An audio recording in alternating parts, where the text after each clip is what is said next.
You are now listening to impartation strategist Renee Ambush on the Flex Radio. A wealth of knowledge and a wealth of opinions. So we're about to go out the box tonight, and we are talking about the mature woman's worth. So here lately, I've been hearing a lot of people talk about that as the woman matures, she actually loses her value, her worth, and she definitely loses her value when it comes to relationship. So I'm going to ask each individual before you speak to actually introduce yourself and just a little bit, I mean, a blurb of a background so that we know that when you start talking to us and give us your insight, we know where that insight is coming from. So what I'm going to ask you guys today, especially because we have guys here, this is part 2, and we definitely needed your testosterone in here because we had some questions that we needed you to answer. So the first question I wanted to know was, what do you equate a woman's worth with? Right? Because we're understanding that now we have this little thing going on that, mature women's value, or they're now, their worth devalues as they mature. So what are you equating a woman's value with? Y'all too quiet. That wasn't a real hard one.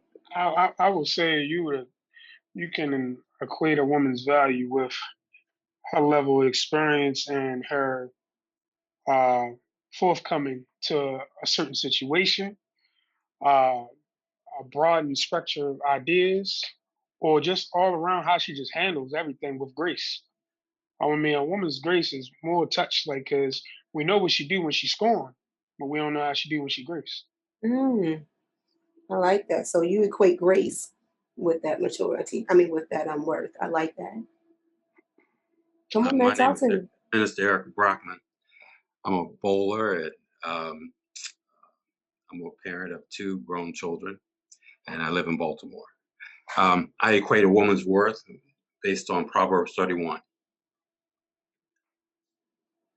Okay, now, Eric, just to share, I mean, because everybody may not know about Proverbs 31. So do you want to give us a couple of... Yeah, I'll read it to you. Don't make it too long. Just break it down. It's only a few verses. Okay. So basically, it's dealing with the woman and her ability to maintain her home, maintain herself, and also maintain her surroundings. In a nutshell. Okay. That's not what we getting out here. We getting false advertising out here. That's not what we getting out here.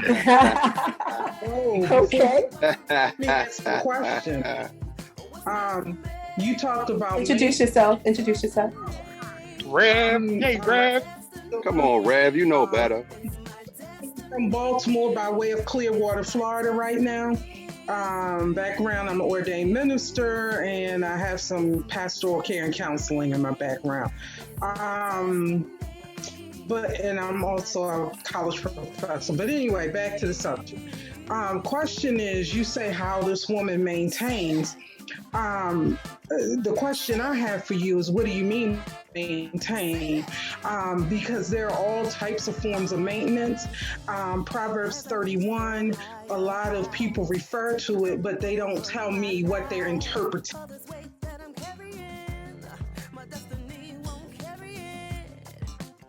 Eric, just before we welcome Tammy, if you just wanted to respond to Reverend Angela. You want me to respond to her? Well, yeah, Angela, was that given to Eric, or are you asking the men here on the panel what is a woman who maintains? I'm asking Eric kind of specifically, but I'm asking all the men because I saw head nodding when he talked about this Proverbs 31 woman and how she maintains the home and how she maintains things and how she maintains herself. I want to know, what's the crux to that? What do you mean maintain? Because Proverbs 31 is self-explanatory. I mean, she said not to read it. She said not to read it, so I'm not going to read it. She limited your time. Well, my issue, my concern. We won't do that, Will. With the females today is that they don't hold each other accountable because they said, because they come from the position of, that's not my problem. Who am I to tell that person what to do? So when you see a woman that you may know, and she's on the internet twerking or showing her taking pictures of her behind and all that stuff, not an older, but a mature woman should step up and speak to that woman or that young lady and teach her. It's all about the mature woman teaching younger women how to carry themselves in a manner that is similar. That is Proverbs 31. The thing is that if mature women are so afraid of stepping up and teaching young people because they don't want to hear their mouth, because they're going to talk back, they're going to sass them, they're going to say something, or who are you, you old biddy, or whatever. You know what I'm saying? The thing is, I'm not afraid. I'm gonna speak up. You know, I have nieces, nephews. I'm not afraid. I'm going to speak the word. Okay, so I understand that, and I don't want to really go too much off a topic. I understand now. You're giving me her worth as Proverb 31. Yeah. And that's exactly what I'm asking right now, though. Before we kind of go into a lot of more, I want to understand, because again, it's being said that as we mature as women, we are losing our value. So I need to know how men are valuing women. How are you looking at women and giving their worth or giving their value? Because then I want to understand then how can they lose that value, or how are they devalued as they mature? So I believe that Mark, you were the next to go ahead and speak about of that by them not teaching younger women. Okay, so you're saying that they're losing their worth because they're not being taught. But I just want first, I want to just recognize initially, what are we equating her worth with? So right now we've got grace, and we've got a woman who maintains, gives her that worth from your perspective as a man. So I'm gonna need to hear from you, Mark. What is it that you see, or how do you see a woman's worth? How do you equate her with worth? Yeah, this is going to be a hot one. Okay, so Mark Wiggins, motivational speaker, CEO, publisher of Off the Bench magazine. I think we look at worth as what someone is bringing to the table, and how they support and how they show up. And we say show up meaning, are you coming in? Are you infusing the room with your energy? Are you sucking your life out of the room? And so we have the ability to see people's worth by what they add. And people judge us. We talk about value versus what you bring. Does she have value? Does she add? Or is she not taking away? But I think the underlying real question is, the struggle is that men don't understand what they are bringing to the table either. Oh, you gotta go here, Mark. Yeah, because you get listen here, Mark. Let go ahead. Don't clap the heart. I'm gonna come right back at you. I think okay, I'm gonna clap that statement because I actually like that one. But go ahead. Right, Mark, because the getting off issue the is. subject, Mark. Hold on, Pastor. Hold on. Getting off the subject. No, I'm not. I'm still in the lane, Pastor. Hold on. What I'm saying is, about women. What I'm trying to project is that we are trying to add something on someone. We aren't clear about who we are. That goes both ways. It does. It really does. If you have a low esteem value of yourself, then obviously you can't really judge something fairly. If you have a high esteem of yourself, if someone comes in, you have a better position to judge. Absolutely. So the question really is, back to your question, is not what we value women as their worth, but what is our worth. That question first. The other question is mute. Absolutely. Go ahead, okay, Mr. Will, you look like you really have a lot to say. It's a lot going on in that facial expression. So talk to us. Will Jackson, still live in Baltimore, born and raised. That's kind of in my opinion, and what I've seen and dealt with as well, it's kind of a difficult, almost impossible question to truly answer. We can only give our responses to it because there's so many different things out here that women are doing, and at the same time, and I definitely applaud the ones like y'all on here now. Y'all doing y'all thing, y'all getting props for doing what y'all do, but that's the minority side. The majority side is the negative stuff that we see out here. Like my man earlier said, the twerking, the disrespectful of their elders, the fact that you can't really say anything constructive to when I say female, I mean all ages. When I say a woman, that's grown. Girls is younger, but to females, you can't really say anything that you consider constructive without them receiving it in a criticizing way, or some kind of negative. It's like you're just sitting around waiting for something to disagree with. Right. And right. Really, you can't. I'm sorry. You can't really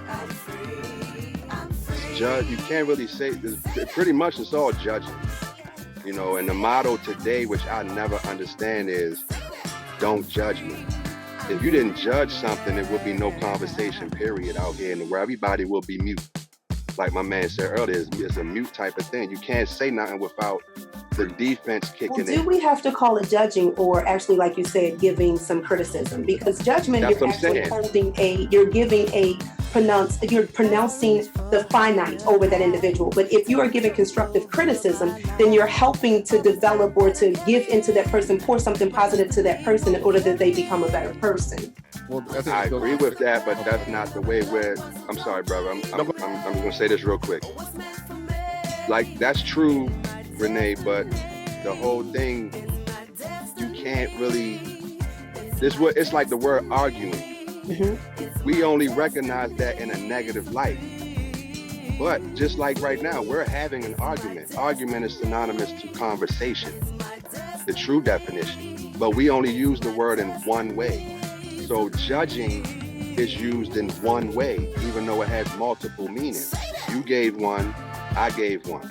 They're different, but they're still synonymous with each other. They can still mesh together to get to the same common ground at the end of the day.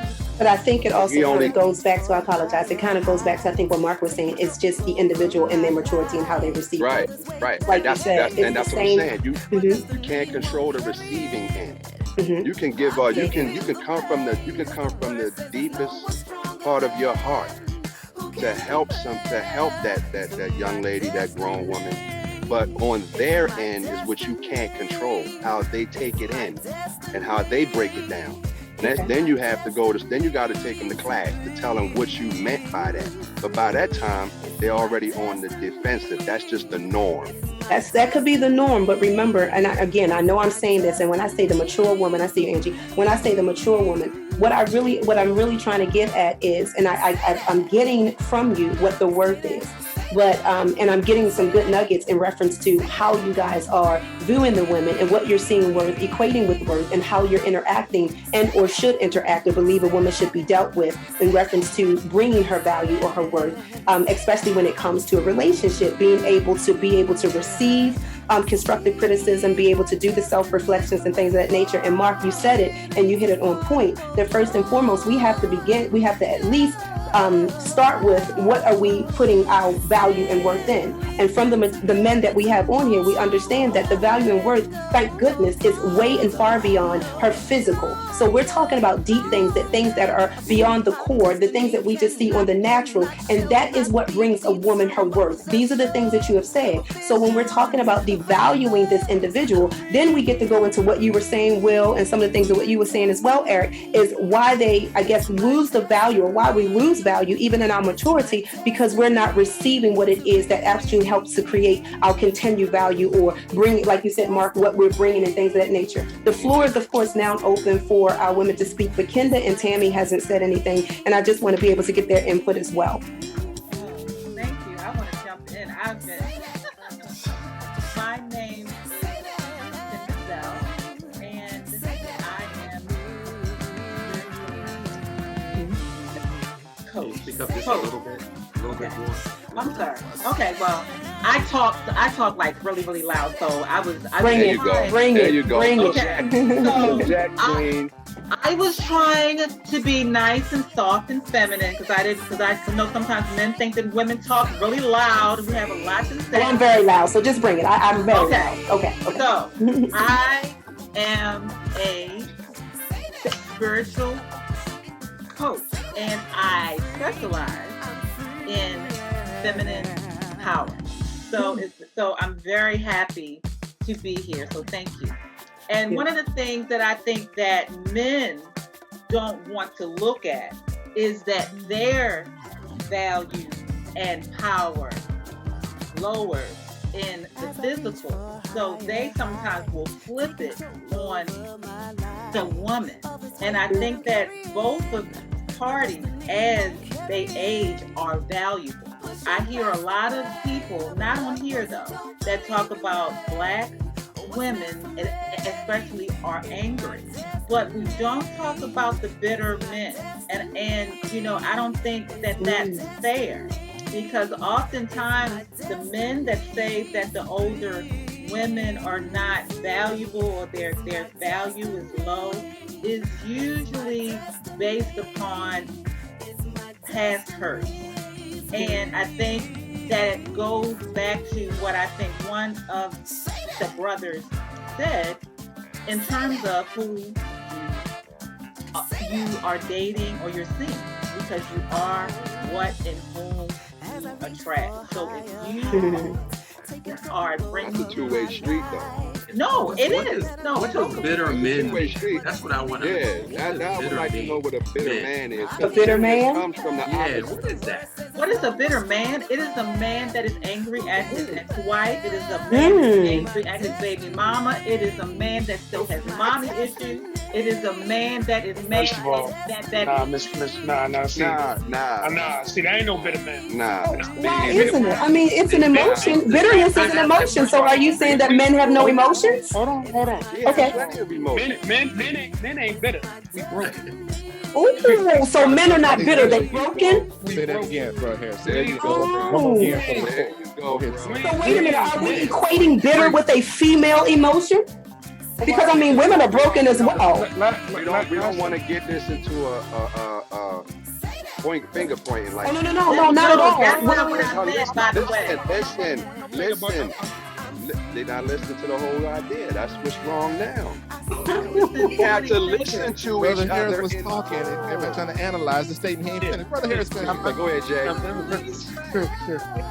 Go ahead, Brother Harris. You go right on ahead. Go ahead and explain to us about broken men, the men who are not bitter but broken. Talk to us. We're broken because for us, our value is what we put in our repairs.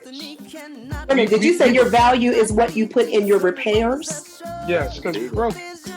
Because what we repair from being broken with a female, with a woman, whether her maturity is high or low, we learn because we grow through what we grow through. And in that growing through, we take ourselves from being a man that is broken to where we can achieve certain levels of understanding. That way we know not to touch that hot stove ever again. We can feel the lukewarm, we can feel the heat off of that. So when we feel that something is going wrong, may not go this way, or have a certain direction where the storm may be up over the horizon, we can't see it from the water, but we know that the waves inside is a little high, something is coming. So what I'm saying is, we ain't gonna be bitter about the situation. We're gonna repair it, because what may not be your treasure today will be somebody else tomorrow. So what we're doing, we're fixing ourselves not for you today, but for the person tomorrow.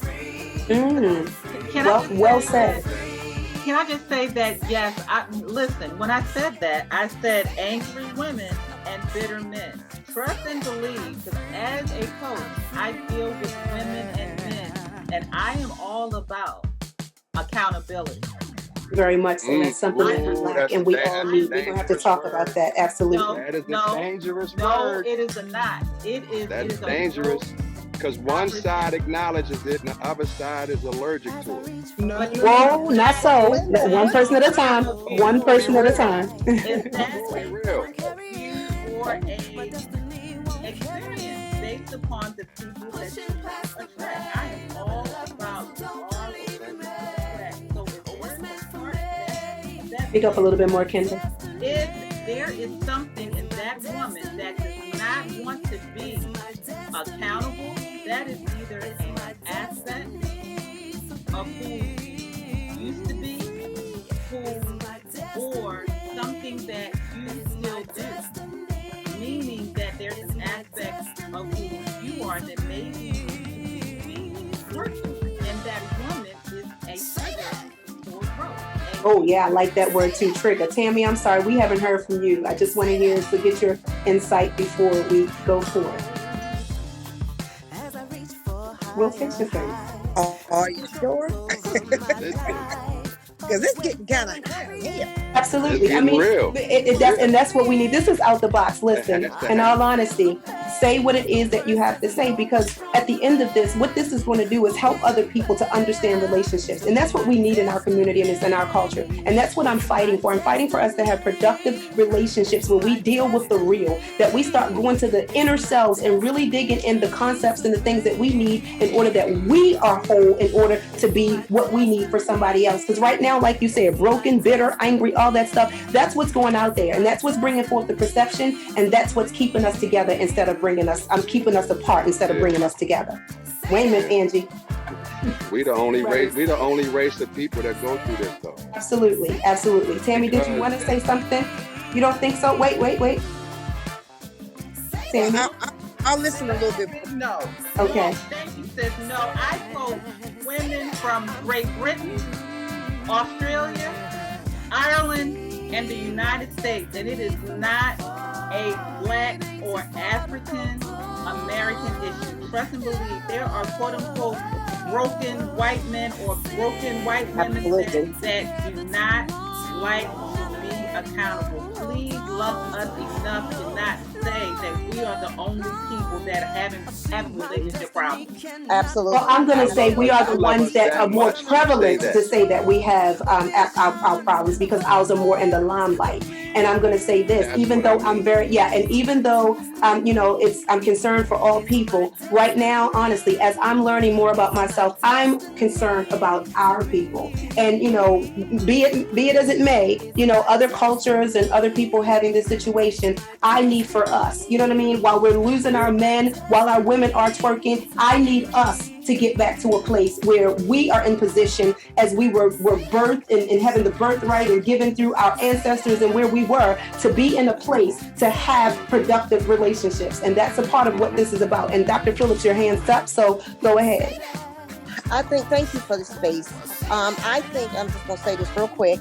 I think when we start talking about anything human being losing its worth, losing its value, especially women, it's heartbreaking for me to hear another Black man say that another woman at various stages of chapters of her life loses worth.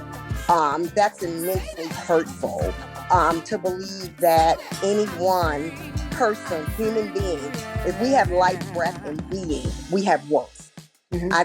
I think as our natural fact, as we age, I believe that our abilities diminish.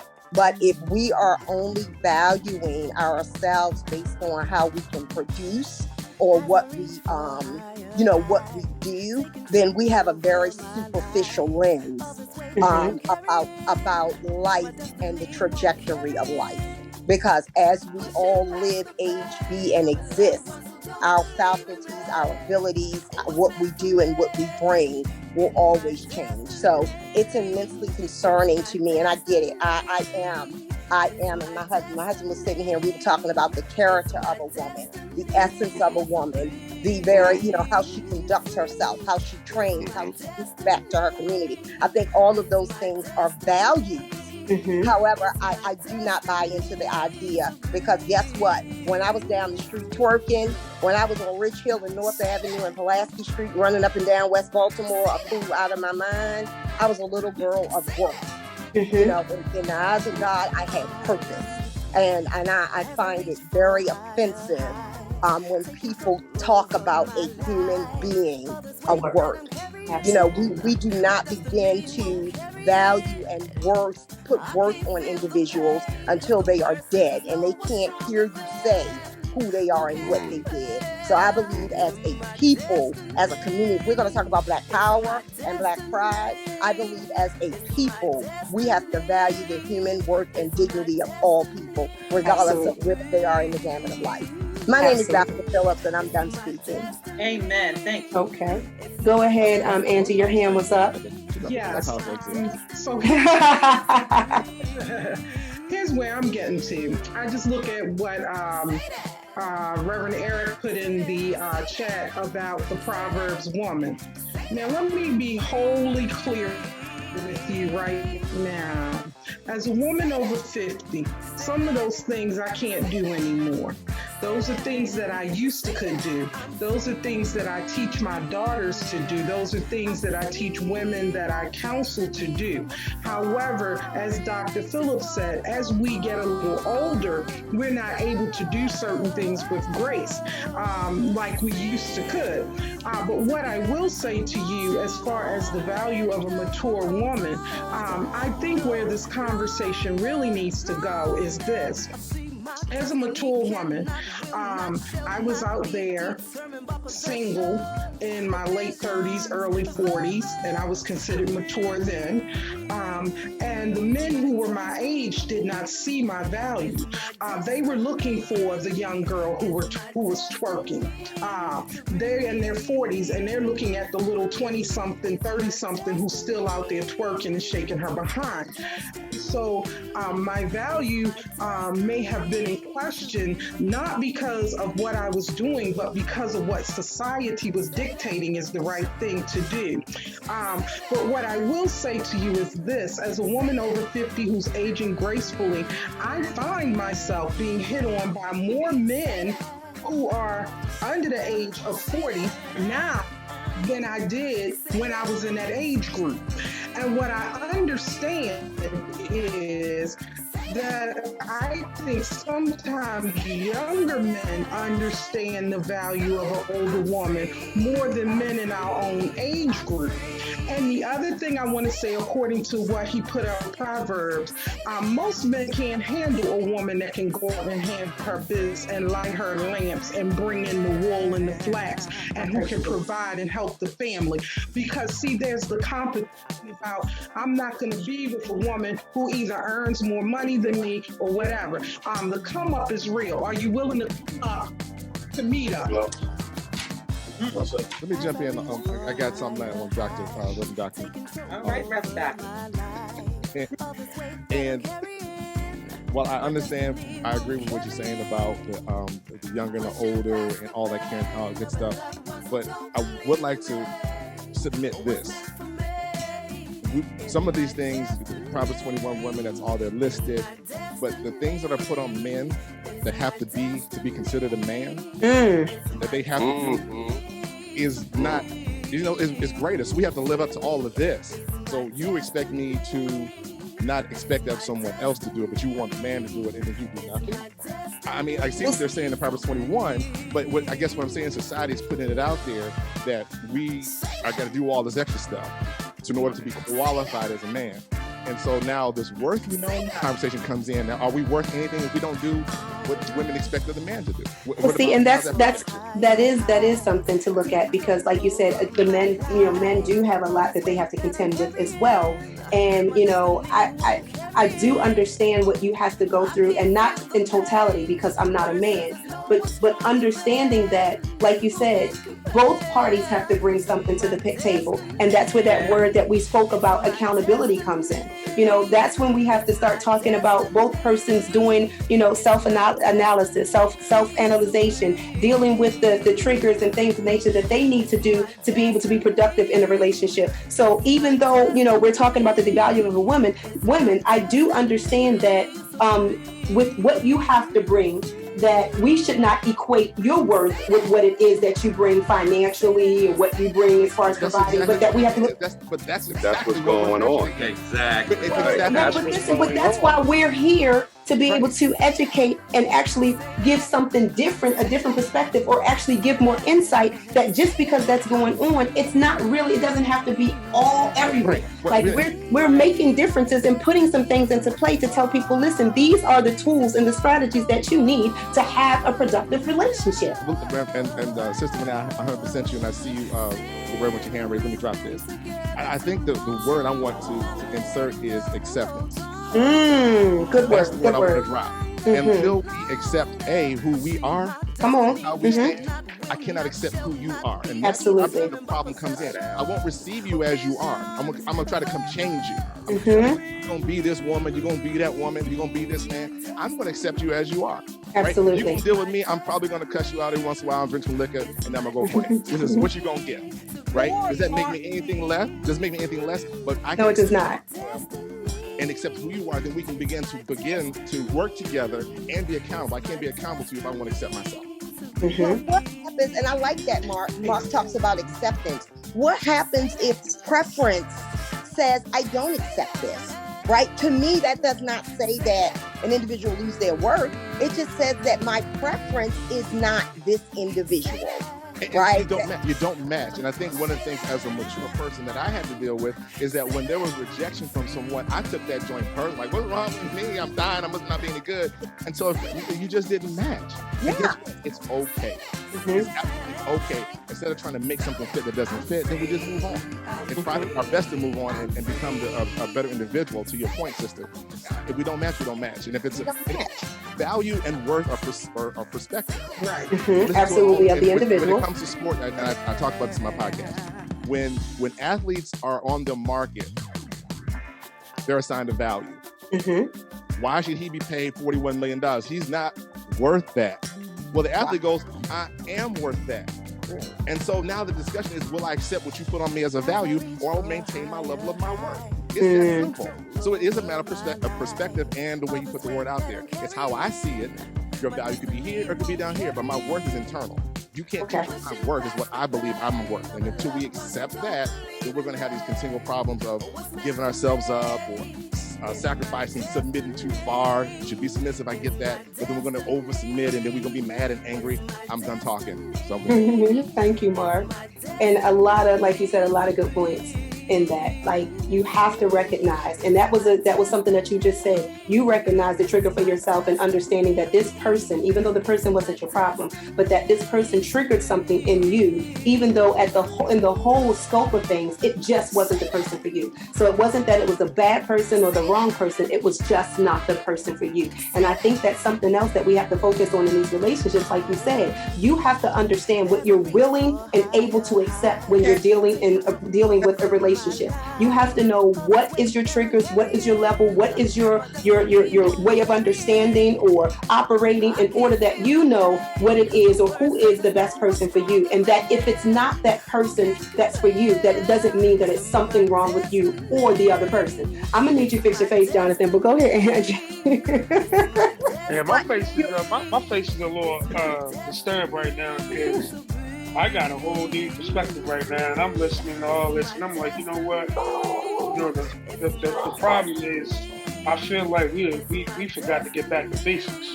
Oh, okay. And wait a minute. I'm gonna let Angie, because that's really where I want to go, because I want to understand this traditional relationship and understanding basics, so we can then go ahead and build on that as well. So let me come back to you in just a second. You ain't gotta look like that. You gonna be able to get out the box, and hold your mirror. I yield to the young man. Go. Okay, Jonathan, go. Okay, there you go, because that's exactly where I was getting ready to go. Go ahead. Let's get back to basics and understand the relationship. I feel like women today forgot to get back to basics. You know, I'm not trying to throw the biblical aspect out of here, but I'm gonna just say this for those who understand where I'm coming from. Y'all was made from our very the most valuable part in our body to protect our heart and soul. Absolutely. When the last time y'all protected? Wait a minute now. Wait. When's the last time y'all protected something? And then on top of that, don't forget, we already got trials and tribulations was already told us was going to be ahead of us. Well, see, understanding this woman with worth, this mature woman, she's protecting. But go ahead, I do apologize. I interjected. A lot of women always say what their worth is, but you'd be surprised what scale you put it on. So you said what? You'd be surprised what scale you put it on. See, when you put your worth on a scale of life, you know, sometimes that don't always balance out. But when you put your scale on experiences and different situations, things you crawled out of, you climbed out of, you cried out of, you killed out of, you removed yourself to it, you would never come back again, you'd be surprised at the triggers that you get. You know what I'm saying? How is it that, you know, earlier today we talked about bitter women. Bitter women get better. Absolutely. They don't mean they got wives. Bitter women get better. They may not get wiser. That don't mean they can't get worse again. So my thing is, when you meet the woman today, and you find out if you're a match or not, you know, if you're gonna be courted or not, it's the level of understanding for me. Because I go into a deep level and I begin to understand how you do. I know if you're good for me or you bad for me. Hmm. And then on top of that, once I find out that we may not be going the same direction, that's when you make the choice. Absolutely. Sweetheart, it's not you, it's me. It's not me, it's you. You tell them how it is. It just ain't gonna work because this ain't really what it is. I done took rejection so many times. I take rejection as a tool. It's a tool that I will to make me better.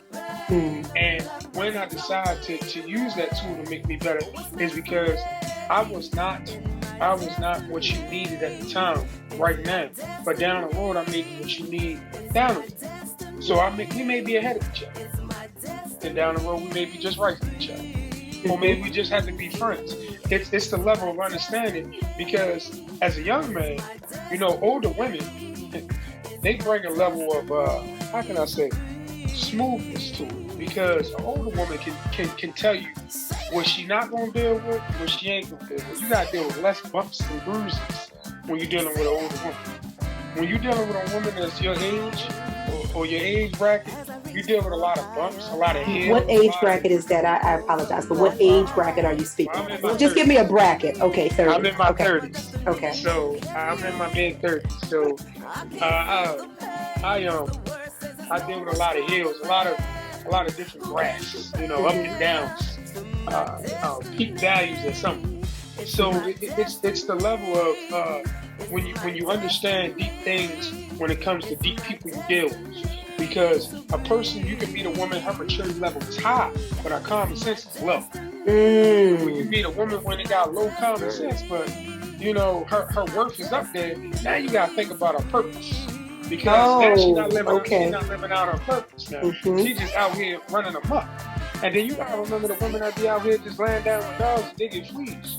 They're just laying down to get what they can get because they gotta better that situation because bettering it don't mean they have to do it together. Men do that too, though. Well, that's why a woman rather. But that's not the topic tonight.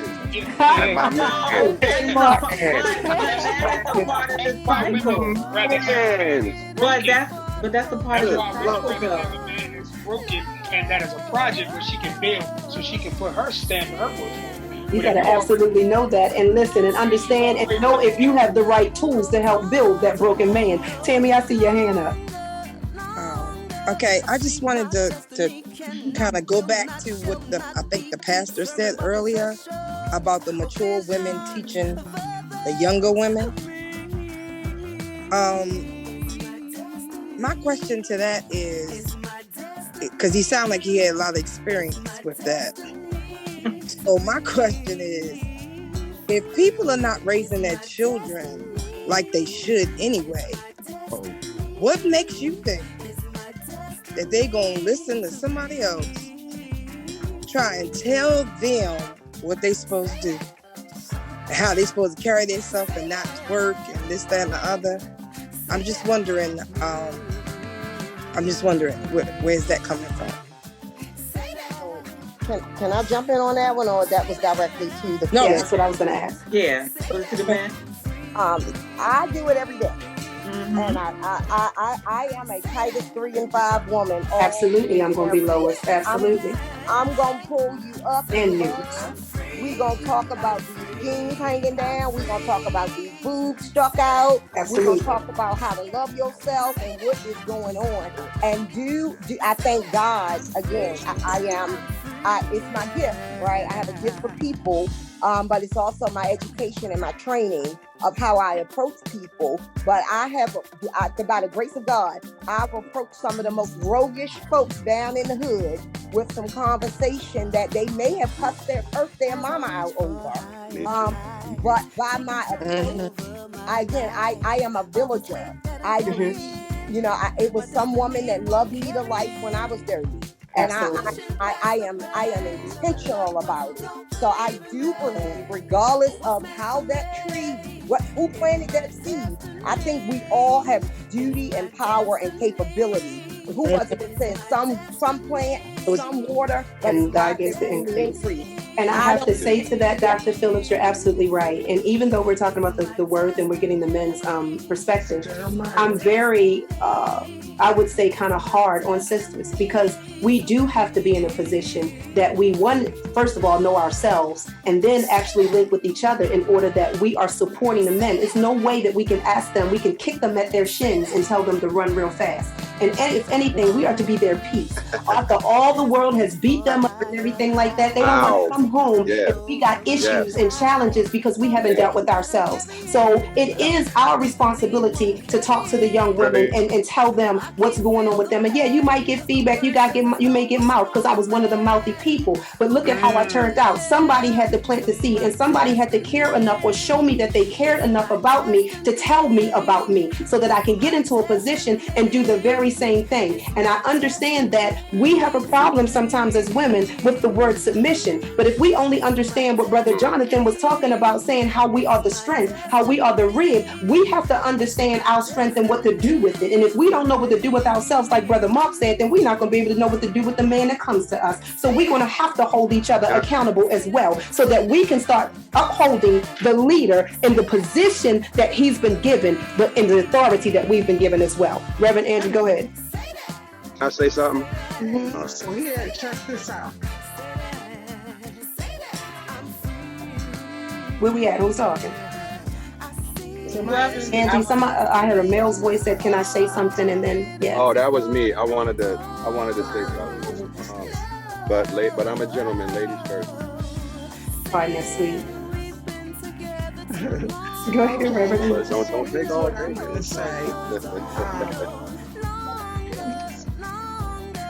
I say this, we put a lot of emphasis on the woman being the man's piece, but as Black people, we need peace. All of us do. I'm accountable every day in this world. When I step out into this world, I am a Black woman, and I am challenged with things where when I come home, I need my peace too. I need someone to say to me, "Hey baby, how was your day?" I understand the need to ask my man how was his day and to listen, but I also need my man to give that back to me. And here's something I want to say that we miss in Ephesians. Ephesians before it says, "Wives, submit to your own husband." Not just any man, not just your dude, some dude, your own husband. Before submit yourselves unto one another under the fear of God and the love of God. So we got to submit to each other. And Ephesians, just like he pulled out this 31, Ephesians, I want to tell you, it says, "Wives, submit to your own husbands." And it stopped with wives right there. But then it goes to a laundry list of what husbands need to do for their wives and how Christ treated the church. Sometimes what we do is we give men a pass on the submission thing, because I want you to know I love my husband and I'll submit to him, but my husband also submits to things. So it's a way you have to live and get along and to be accountable and to be each other's peace. And the other thing I wanted to say, it was something else I heard said about oh my gosh, about accountability. Accountability is not a bad word. It's not. Accountable, who are you being accountable to? And what are you being accountable about? See, accountability you're looking through. Because one person's accountability is not another person's accountability. That's not a fluid thing. So I'm saying a lot here, because I even heard what Jonathan was saying about being the rib piece and everything, but I can't be your rib and protect your heart if you won't let me. Oh, absolutely. Let me just say this, Tanya, Dr. Phillips, I know you next. And I'm getting ready to go here because we done took this somewhere else, but you're absolutely right. If your heart belongs to several people, because it's attached to several people, like you said, the exes and the girlfriend that you didn't remove from your memory bank and all that stuff, then you don't have any room for me to come in. So what happens is, if you don't make space for me to come in, then in reference to being your peace, I'll become your problem. So again, you're going to have to deal with yourself and make sure that you've divorced yourself from anything that you've made connections with and anything that you still holding on on to, whether it be, physical actions or the thought process and the mindset, you're going to have to divorce them in order for me to be your rib and for me to give you what you need. Because if it ain't no space for me, baby, I'm not fighting with nobody. Dr. Phillips had her hand up. You pretty much just took my point. A man has two ribs. And because of just the way we're structured in get rid of one, get one, get rid of one, get one. We're climbing out of dirty sheets we're bringing people into dirty sheets. So if we aren't taking time to heal, let's heal. Really, I don't even want healing. I want people. I think we lost it. Uh-oh. Wait a minute, Eric, you had your hand up. Until we get to Dr. Phillips back. Yes. Okay. Oh, thank you. Mm-hmm. I wanted to share that I am a newlywed. I got married. Congratulations. But I am a unicorn. I got married after 40 for the first time when I was almost 50. Okay. And one of the reasons why I was able to marry was because, like I was talking about, accountability of seeing why my past partnerships were not successful. And my husband understands that I have to submit to him, but he also submits to me because we love each other and we are building something. That's it right there. You can build. So any partnership should have a goal. That's it. You look good and your credit tight. Those are important. And one more thing, and I'm gonna go. The twerking. Everybody talk about this twerking stuff, but if women's sexuality was celebrated and not demonized, it would not be exposed and exploited on the main stages. Well, I'm gonna get that. I want to get to that too, Ken, and I apologize because I'm going to ask, and it's going to be kind of winding down. I want to ask how much, or what do you think, the media and social media and entertainment, and music and movies, what role and how much of that role do they play in relationships? 100%. I'm sorry, but that's okay. Okay, I was a gentleman, but I forgot about me, so I had to. Oh, yeah. Okay. Will, and then Eric, and then Tanya. We're gonna bring you back because you actually was speaking. My whole thing is, and I think this is a type of my story can be used on both sides of the fence. First of all, both sides of the fence are effed up equally. Both sides of the fence need work equally, but both sides. You kind of coming in and out, Will.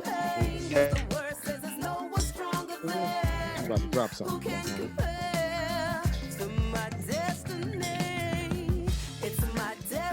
I have two sons, they're grown now, but the marriage didn't work.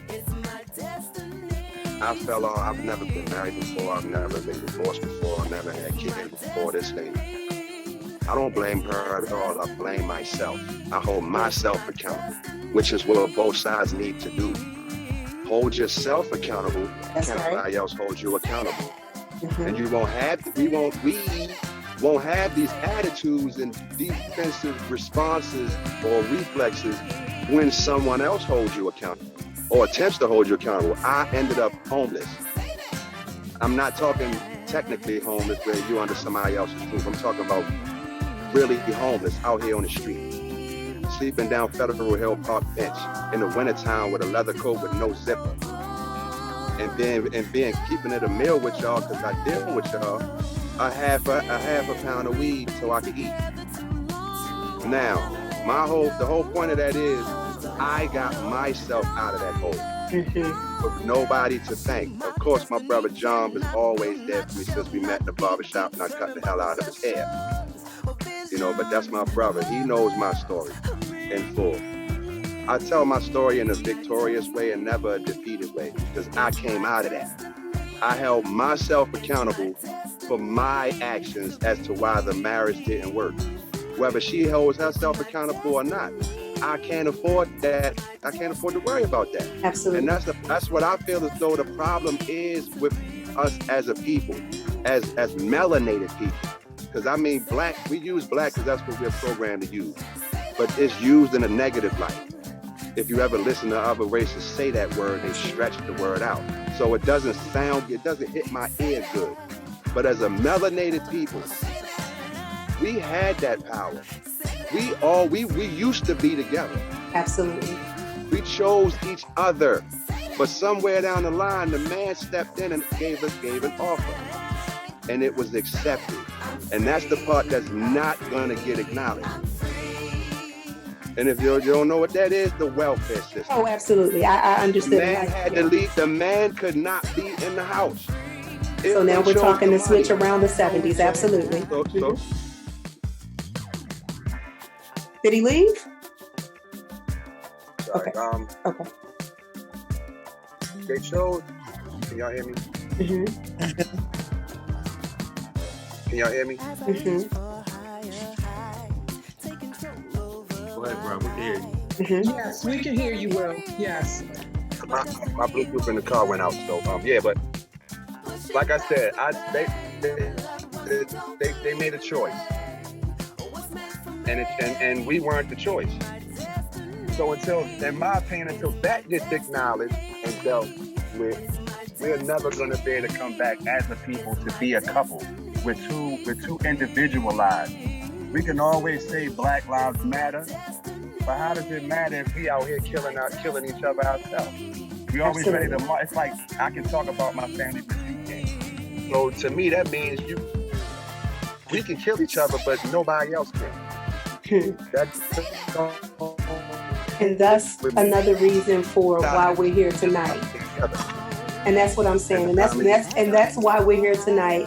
And honestly, that's why we have the panel that we have as well, because we're people here on this call, on this podcast, on this show, giving solutions. We're not just dwelling on the problems, but we're actually putting out solutions so that we are, a part of the forerunners that are putting out there what people will need to actually be productive. Instead of, like you said, only focusing on the negative, we're actually putting some things in play out in the atmosphere, out that can be spoken about so that the people can take this mantra and do something with it. Dr. Phillips, you were speaking, and I think that Eric wanted to say something, and then are you going to be able to remember the thought that you were going, or did you need to finish that thought process out before we go to Eric? Dr. Phillips? I'm sorry, I got a call that came in and it knocked me out. But I was talking beyond a step before healing. I was talking about detox, right? I think that we as a people have to go through a period of detoxification and purification where we rid ourselves of the residue of other people. Yes. Because until, we can't even think about healing and healthy journeys until we rid ourselves of toxins.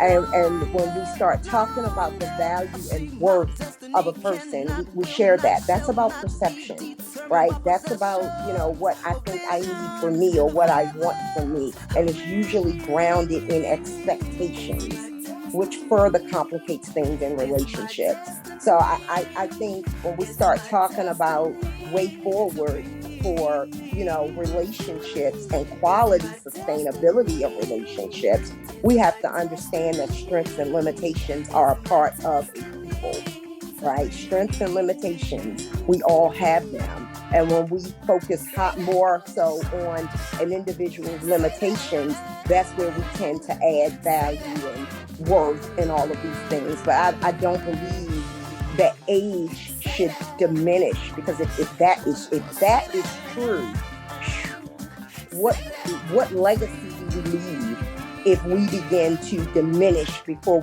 we even hit the dirt.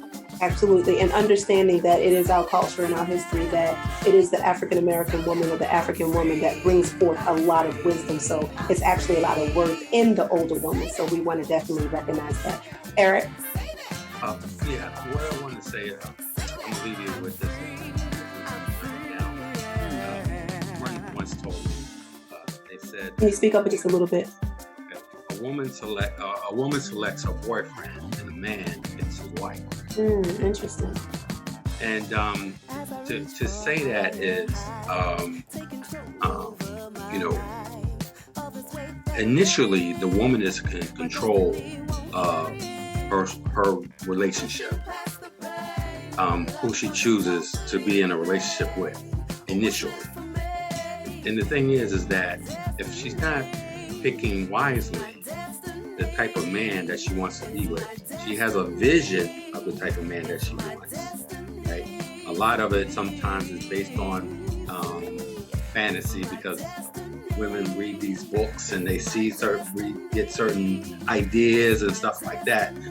But you're not gonna find a rock out here. You're gonna find a rock, Eric Rock, with a little, I don't look like rock, but I'm highly intelligent and I'm a builder. See, the thing is that I look for a woman that's a builder. But I find what I'm finding is that a lot of women, they have their own house, they have their own car, they have a job. A lot of them making six figures, and especially in this country, So the thing is when, as a man that's a builder, my mind is building a home, building a future. But what is she thinking? I got my own car, I got my own house, I'm building my own future, I'm highly educated. What can you help me build? Well, see, now, and that's a good question. And I'm going to let you go, Reverend Angie, because I've seen your hand up. And like I said, we are going to kind of wind down. You're right. But I think that it would, in asking that, you would have to know, or not know, you would have to ask this woman, what is it that she needs from you? Because see, all those things were material. You know what I mean? Having your own house, having your own job, having your own this, that, and another. Maybe I need you to be my emotional support. Maybe I need you to protect me. Maybe things that are not even material or nothing can buy. Maybe I just need your comfort. Maybe I need your strength. Maybe I need your wisdom. So those things are things that we will be able to get from you. So we won't look at what she's already built on her own, because in all honesty, she can build those things. But at the end of the day, you still have a purpose. It is a divine purpose. It was ordained and just before the foundation of the earth. That's how it was set up, that you still have what she needs. So it would take that responsibility of you to say, well, wait a minute, what is it that you need from me? And again, I'm just going to, like you said, use a personal experience. Having my own house, having had my own car, having had my own, business and things of that nature. When someone came to me, it was, well, and it really was that question. What can I give you then? You got everything. Then what am I here for? Well, first and foremost, I think Brother Marcus said this. He had to assess himself to say, what am I bringing her? Because if he knew what he was bringing me, then he would be able to be in a position, I'd be in a position to say, what you're bringing me is what I need, because you've already assessed yourself to say what it is that you were bringing me. Now, if he wasn't aware of what he was bringing me, he could then ask me, like I said, what is it that you need? I needed this man to be my emotional support, to be there for me, to comfort me, to protect me in areas that I didn't know spiritually I needed to be covered in. You understand what I'm saying? So it wasn't about what I had, it was about who you was and what you were bringing as yourself. And I think we talked about that earlier too. Yeah, you avoid. We all talked for an hour and a half. We avoided the elephant, and that is a physical aspect. Mm-hmm. That I'll use my own personal experience. When I go out on a date, I purposely say I'm looking for a wife. Mm-hmm. That's good stuff. We wind up in bed. I said I'm not looking for a sexual partner. Well, you ain't got to go though, right? You don't have to wind up in bed. No, I'm using that as an example. I'm just saying I'm not looking for a sexual partner. I'm looking for a wife. Mm-hmm. Get to know me first. Absolutely, and that's on both sides. That's the accountability part that comes in that's lacking in the relationship part, the relationship building. Because if you're a woman that you have your own house, car, make your own money, and you haven't dated a man in 5 or 10 years because you've been building, right? And then a man comes along and you allow him into your space, and you make a decision to have sex with that man, and the next thing you know, the real man comes out because you didn't take the time to get to know the person. You didn't take the time to get to know his family. You didn't get to take the time to get to know his background. So before you jumped in bed, and we all know that when you have, it's a spiritual connection. When you have sex, it's a spiritual connection. It is. So take the time to Transferring the spirits. know his family, know his children, whatever, know his background before you make a decision as to whether you want to sleep with this man. Then you're making a sound decision, and you're holding yourself accountable. Now, if you do this and the man doesn't want to, decides he want to leave, then what have you lost but time? That's all I'm saying. Ooh, I'm sorry about building. Oh. Weekend. Okay, I just want to share this, that everything you guys are talking about in terms of building. So I got married when it's been 3 years. I'm 50, I'll be 51 this year. So I got married when I was 48. Okay. I quit my full-time job, and my husband is supporting me for my business. So these things can happen, and part of it was me getting into my feminine. And when I say submitting, okay, it's not just because he is the man, but because he is my covering, and I submitted. The masculine in me had submitted to his masculine, so that my feminine can come forth, and I could be in the Proverbs 31 woman that is home and building the home and building her business. I'm not just home cooking cookies. I'm building an empire so that my husband can. I'm building the money so that he can then go ahead on and go out and sell that tapestry. Go ahead, baby. Be an entrepreneur. So it is possible, but that's what I was talking about with that accountability thing. I had to be accountable that I had been operating in this false feminine, trying to be a man in drag. Come on now, and I love it. I love it. Again. To put her masculinity to the side. Being a woman in drag. Come on. All right, Reverend Angie, and then we're going to just kind of wrap this up with some final statements about this whole relationship and worth. And I want to thank the guests that I have here tonight. You guys have been a wealth of knowledge and information and encouragement and positivity, and dropping a lot of jewels for the wisdom that our younger folk and every other folk would need to be able to receive and have a productive relationship. Go ahead, Reverend Angie. I just want to get back to what Brother Eric Brockton said when he talked about the sexual relationship, and also Dr. Phillips even alluded to this as well. What we forget is that when we have sex with someone, we create a soul tie with that person. We create a blood covenant. And when we create that soul tie and that blood covenant outside of marriage, we then have to heal from the soul ties. We have to get rid of some of the spirits that we allow upon ourselves, be we male or female. Because when you have sex with someone, you open yourself up to receive the spirits that are with them, whether positive or negative. And you've got to begin to cleanse yourself to be ready. And the other thing I will say this too, is sometimes we put, don't get me wrong, y'all, and don't crucify me. Sex is very important. Sex is very important. But I think sometimes we put too much value on sex and not enough value on the intimacy that is created through communication, on the intimacy that is created through us being able to just hold each other and go no further. We cancel out the importance of intimacy. Intimacy is more than just laying in the bed doing it. Absolutely is. Intimacy is about how my mind connects to your mind, how my spirit connects to your spirit. Call it energy, call it what you want, but how we connect and beyond the physical. How we connect more than just on the physical. And I think what it is as a mature woman, I've come to a point in my life where I should be attractive to a man because I've learned that there's more value in my spiritualness, in my mentalness, than there is in my bodiness. Now, don't get me wrong, I love every bit of all of this that I got, and I think it's sexy, but I also know that my mind is sexy. You better say that here. Listen, I'm all into mindgasms. Let's talk about it. Absolutely. Regardless of what you may think, because see, I got a husband that loves every bit of this. Okay.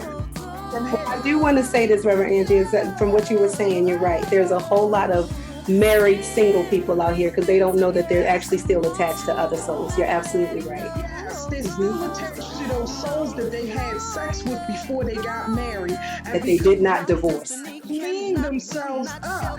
They can't even enjoy what they have in the marriage arena, not alone in the marriage bed.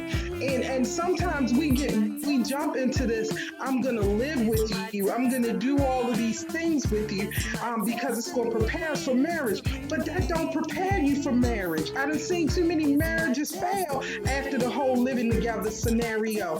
What prepares you for marriage is how well you're willing to submit to one another and how well you're willing to get to know each other mentally, spiritually, and then physically, or mentally, emotionally, spiritually, and then physically. So I'm just going to say that we have got to know our own value, sister. Absolutely. Okay. I'm telling you, at 53 years old, I'm a queen. I'm beautiful. I'm all that in a bag of chips, even if don't nobody else think it, because I have grown through some stuff. Yeah, absolutely. As Jonathan said, I had to grow through what I went through. And so I've grown through a lot. So I have a lot to bring to the table. And yes, I will pull up a young woman and a young man about certain things because it's important. It takes a village, y'all. And I have a saying, I don't mind spanking other people's children. I'll say it in a minute. Not that I'm going to physically spank you, but I don't mind talking to you. Absolutely. And I'm going to do it from a place of love and respect and not a place of I want to tear you down. So that's my final thought on it. Know your worth, know your value. Sisters, y'all all beautiful. We're all beautiful. Brothers, y'all are beautiful. And I thank y'all for y'all comments and everything. Absolutely. Thank you, Reverend Angie. And Kendra, we're going to give you your last words as well. Oh, thank you. I just want to say thank you so much for having us. And I just want to say that when it comes to a woman, a mature woman's value, if she has learned from her stories and yes. she has learned that she can submit, that her masculine can submit to that man's masculine, you got magic. I am a testimony. I'm a testimony. I'm telling you, life is good after 40 and even after 50. It can happen. Absolutely. Congratulations again, and such an inspiring word. And I thank you for telling your age, and like you said, for the first time. So the older person who's never been married, you still can do so. Like you said, you just dropped a nugget on it. You're never too old. All right, Brother Eric. Oh, I already spoke. Okay, well, there you have it. Come on with this, Mark. What you have for out the box last final words from Brother Mark. Doors are open. Won't you come? Won't you come? Rev dropped some smoke and then left the stage on fire. Yeah. I'm clapping to all of that, and thank you for the knowledge. I'm listening, absorbing from everyone, because that's what it's taking for all of us to be the mature person that we've been called to be.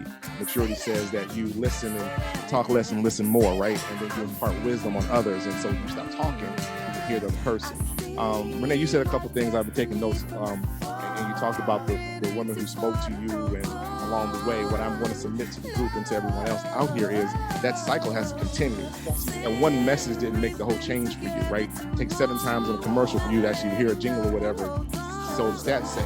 So if Reverend Angie says it to you, if Kenda says it to you, if Tammy says it to you, and Reverend Brockman says it to you. If I come by and say something along those lines and it's resonating, everybody's feeding into the change, right? Everyone is being accountable to the opportunity to help other people grow.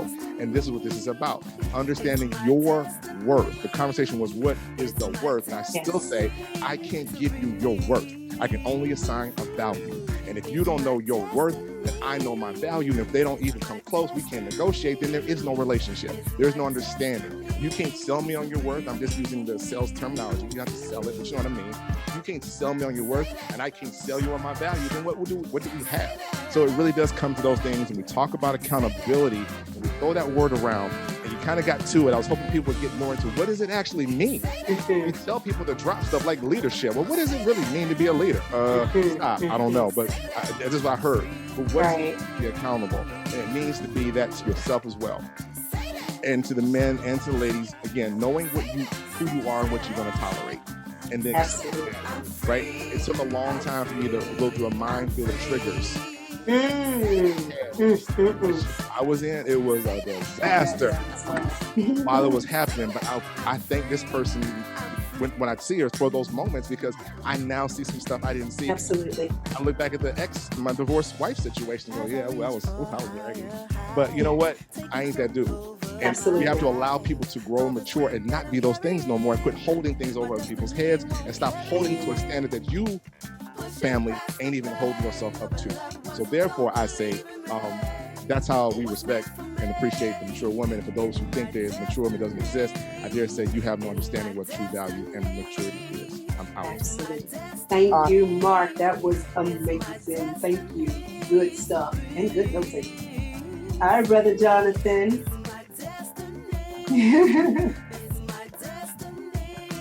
What we got? I know you got something impactful to leave us with.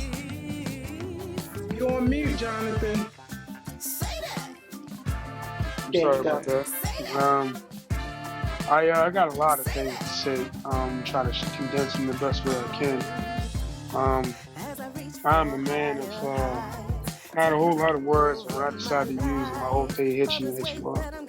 So, in the beginning of all this, I said grace, because those things, when they came onto the scene with mercy, like they allow us to understand forgiveness. And a lot of us as men, a lot of men in general, when we broken, or when we meet bitter women, or we meet women that are just trying to put themselves together like Legos, and a whole lot of forgiveness that come with it. Forgiveness brings us to new levels of understanding within ourselves. And with that, it helps us to maintain, like he said in Proverbs 21. 31. But 31, sorry. 31, one day. To that right there, I have to say, when a man finds a wife, he finds a good thing. Yes, he does, and obtain favor. The thing is, you gotta be that good thing when I get there. Don't be that good thing when we there. Don't be that good thing along the way. Don't find your way. Don't become that good thing while we going through. Be that good thing when I get there. So the problem is that when we not that good thing when I get there, there's a lot of judgment that comes in. Judgment of me, judgment of you, because I, as a man that found a wife, should have realized what you were day one, not furthermore. And I shouldn't let my brokenness be the thing that hinders me from understanding exactly who you are. So I should have prepared myself a lot more so I can understand your worth that you have grown through.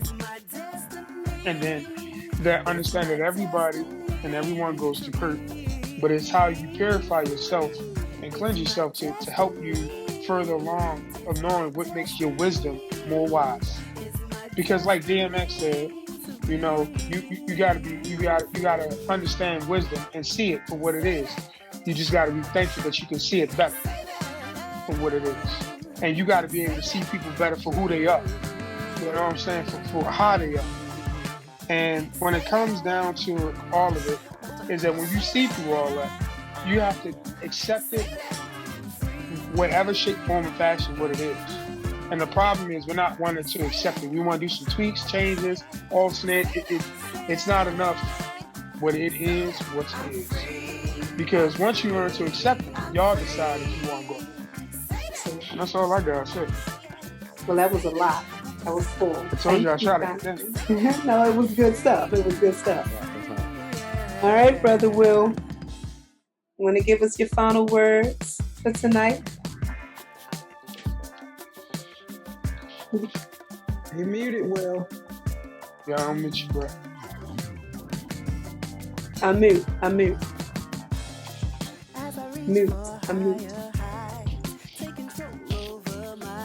Tap the screen and hit There the you go. button. Host mute. Go ahead, come on. Can you You good? What I got? Oh, We we can hear good? you. There you go. All right. Well, I appreciate everybody and their input wholeheartedly, first and foremost. Like I said, both sides is messed up equally. Both sides need work equally. Both sides should just go ahead and make the move instead of waiting for the other side to make the first move. A lot of relationships fail that way when you wait for the other one, like, you know, and then you start doing tit for tat things. Things happen. Stuff that I've been through and I've seen people go through, patience wears down. And you gotta be patient with your partner, the person that you choose to be with. Because you're gonna need them to be patient with you at some point in time. You got, you know, like my man say, you go through to grow through. That's deep. And that's all that's been in my head ever since he said it. The first time I heard him say it, you know. And that means a lot. I think that's one of the pieces of the foundation that will make a relationship work. If both sides acknowledge the other side, you know, I respect the circle first, no matter what. You respect the circle first, people and things fall in line where they're supposed to. Personally, I've been through enough stuff to where I don't have the patience to deal with games. You know, don't play no games and everybody will be all right. Everybody pretty much has said what I was thinking and feeling, so I'm going off the top right now. So it's easy. Like, to me, life don't need our help in being difficult. That's something we do. We add all that extra stuff because of what we want individually first. You know, learn how to be a partner and be a team player. Absolutely. Before it's too late in a relationship, because people still coming. When you by yourself, yes, you're the boss. But as soon as when you put that title with that person, nobody's the boss. I don't even care what they say, where they say, you know, the woman is the boss. No, you're both bosses. You're business partners now. It's time to handle business as far as your heart is concerned, and as far as the relationship is concerned, and as far as the house and the kids and the bills and all that. Everything is 100. Don't come halfway because you don't want me to come halfway. That's why I said the circle has to be respected first, which what goes around comes around. What you put in the circle is guaranteed to come back to you. So, in my opinion, don't wait for your partner to make the move. Like a lot of the ladies on here said, they submit to their husbands submit to them. That's how it's supposed to be. You know, nobody is the one that's the single boss. Team player, you go with the better decision no matter who makes it. Absolutely. The man don't always have the better idea. So how can he always have the final say? That's the dictatorship. You're in a relationship, not a dictatorship or situationship. You're in a relationship, means you're supposed to relate to each other. Know when to pass the damn baton. That person do the leg work. And when they start to, when it's their time to give it to you, you better be in place to take it. I'm hard on myself, so I'm gonna be extra hard on whoever I'm with. And they better be the same way, or we're not gonna work. My math is simple. It's basic mathematics. To me, everything is mathematics. Like me and John used to say, everything is kung fu in the movie, like Karate Kid. No, everything is mathematics. The numbers don't add up. Questions are formed. Everybody do what they're supposed to do when they're supposed to do it.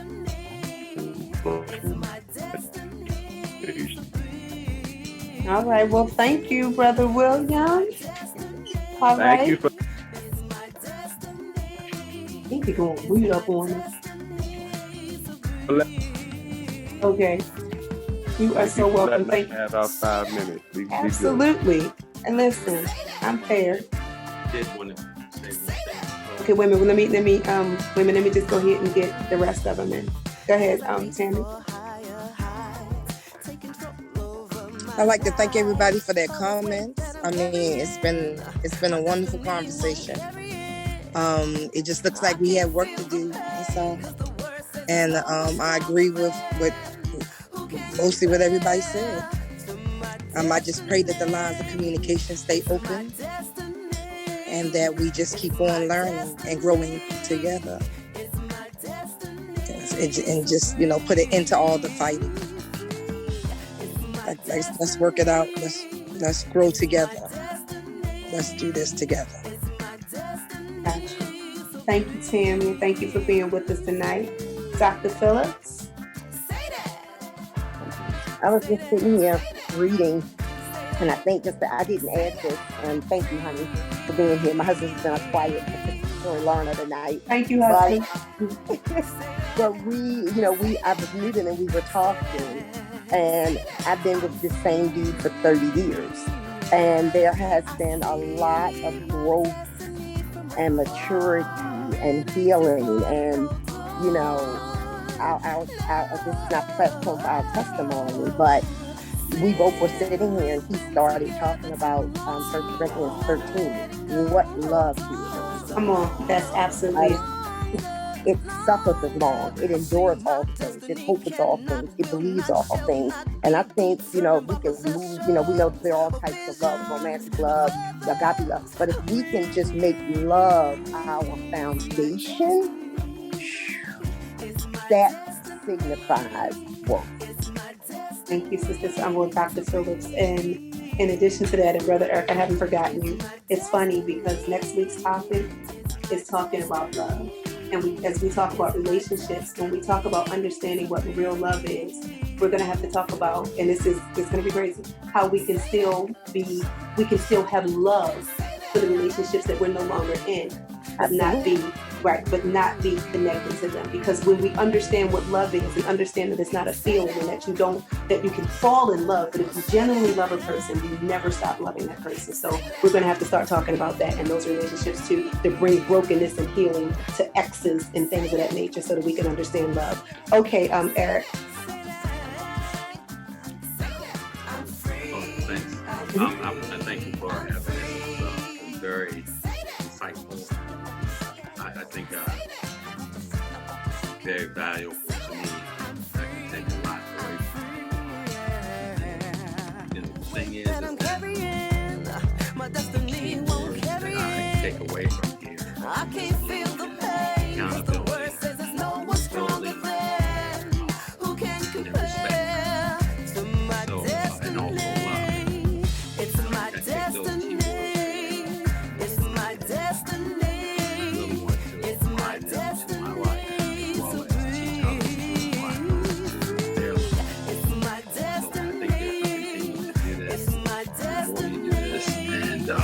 hopefully it'll expand and make a difference, because a drop in a pond makes a ripple effect. So I think that you're making a ripple effect with this your television station. Continue to do the work that you're doing, sister, and support you best I can. Amen. I truly appreciate that. In fact, I appreciate all of you guys being here tonight. Again, I've said it throughout this podcast or throughout this recording that you have brought such wealth of information. You've brought authenticity. You have brought yourselves. You have brought strategic things. You have put in some things that we can put out in our communities and we can share abroad, that other people can actually be built from this. And as you said, some of the things that I took away from this and how we can have these positive relationships is that we would have that self-awareness and that we would understand acceptance. We would be able to be definitive in our choices, making sure that we assess what it is that we want for us. that we know our value, that we build together, that we understand and know our triggers, and that we allow him to be him and we allow her to be her, submitting ourselves and dealing with ourselves. And a bigger part, like you said, Brother Jonathan, that we afford people grace, and that grace to forgive. And even though forgiveness is for ourselves, that forgiveness is also a huge part of healing, and that is a huge part of being able to love. So I end this thanking you guys, and to let you know, now that you have been here on Out the Box TV and we've talked about it, go ye therefore and do it. I'm Rebirth Renee. You have just been out without the box. I thank you, and I look forward to more of this to come. You all have an amazing day in purpose, for purpose. Peace.